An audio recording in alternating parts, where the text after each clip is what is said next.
नमस्कार, मी वसुधाच किचनमध्ये तुमचं स्वागत आहे।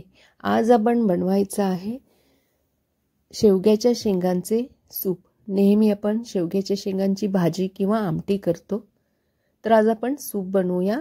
इथे मी 3 शेंगा घेतलेल्या आहेत, त्या अशा छोटे छोटे त्याचे तुकडे केलेले आहेत आणि त्याच्यावरचं आपण साल थोडं थोडं काढून घ्यायचं आहे।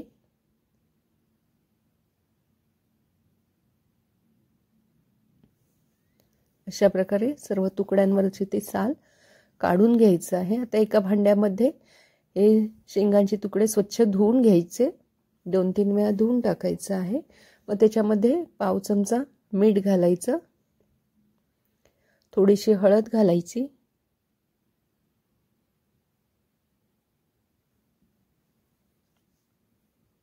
आणि आता त्यामध्ये पाणी घालायचे आणि या शेंगा शिजवून घ्यायच्या आहेत। इथे 1 ग्लास मी पाणी घातलेलं आहे। आता मध्यम गॅसवरती हे शिजत ठेवायचे आहेत शेंगा।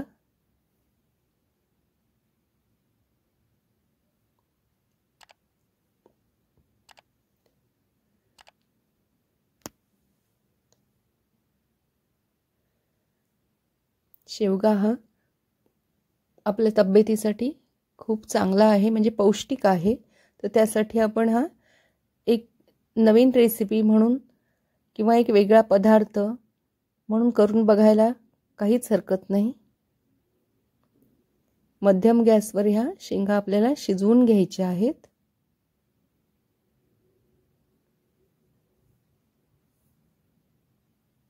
आता ह्या शेंगा शिजल्यानंतर त्या एका ताटात मी काढून घेतलेल्या आहेत। आता त्या शेंगांमध्ये हे जे मध्ये बी असते ती आपण बाजूला करायची आहे आणि त्याच्यामध्ये जो गर असतो तो एका साइडला काढून घ्यायचा आहे।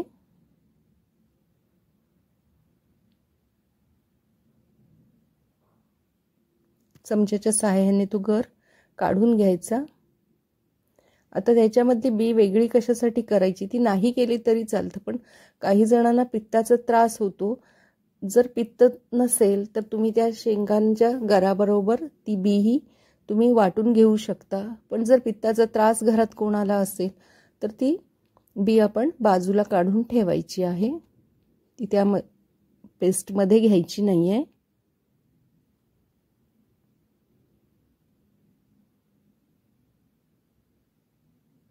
आणि अशा तऱ्हेने या सर्व शेंगांमधल्या तो गर जो आहे तो काढून घ्यायचा आहे।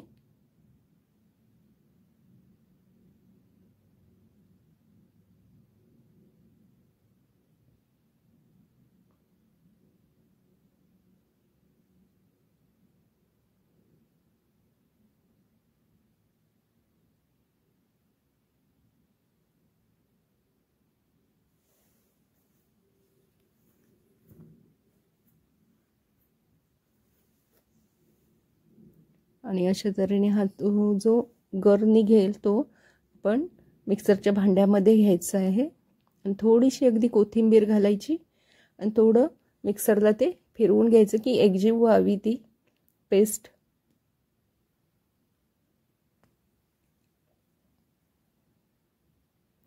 आणि आता आपण एका कढईमध्ये अर्धा चमचा तूप घालायचं आहे।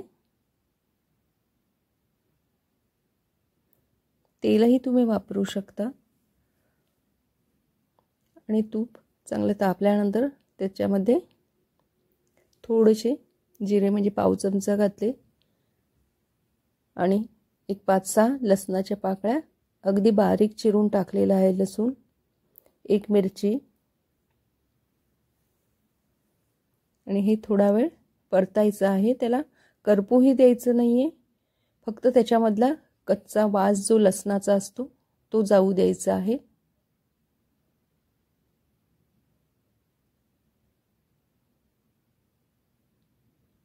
आणि हे थोडंसं परतून झाल्यानंतर त्याच्यामध्ये अगदी 1 छोटा चमचा गाजर बारीक करून घालायचा आहे आणि तेही आता थोडा वेळ परतायचं आहे आपल्याला।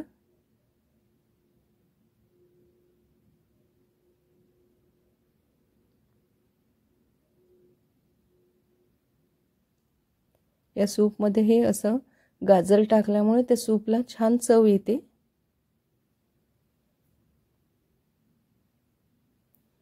आता जे आपण पाण्यामध्ये त्या शेंगा शिजवल्या होत्या ते पाणी होतं, ते पाणी सगळं यामध्ये घालायचं आहे।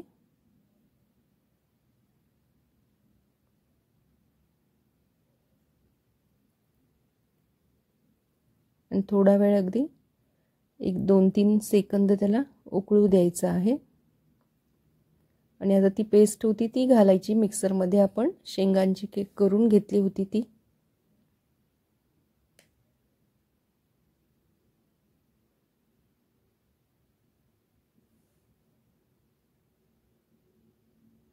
मिक्सरच्या भांड्यामध्ये पण पाणी घालून तेही पाणी या सूपमध्ये घालायचं आहे।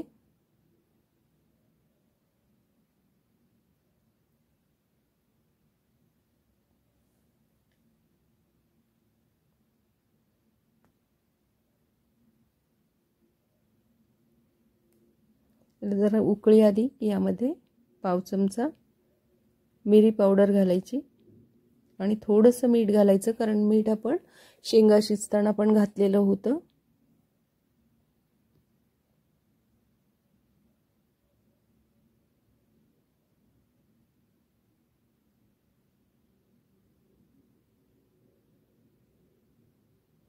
आणि आता उकळी आली की कॉर्नफ्लॉवरचं पेस्ट करून घ्यायची पाणी घालून आणि ती घालायची आहे। 1 चमचा फक्त इथं मी कॉर्नफ्लॉवर वापरून ती पेस्ट वापरलेली आहे।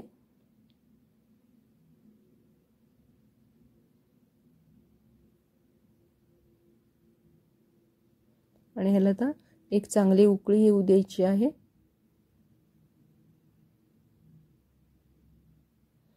आणि मी 1-2-3 शेंगा अशाच अख्ख्या ठेवल्या होत्या, शिजलेल्या होत्या त्यातल्या त्यामध्ये घातलेल्या आहेत। ते काय घातल्या पाहिजे असं नाही, मी आपल्या त्या ठेवल्या होत्या। आणि अशा तऱ्हेने आपलं हे शेवग्याच्या शेंगांचं सूप तयार झालेलं आहे।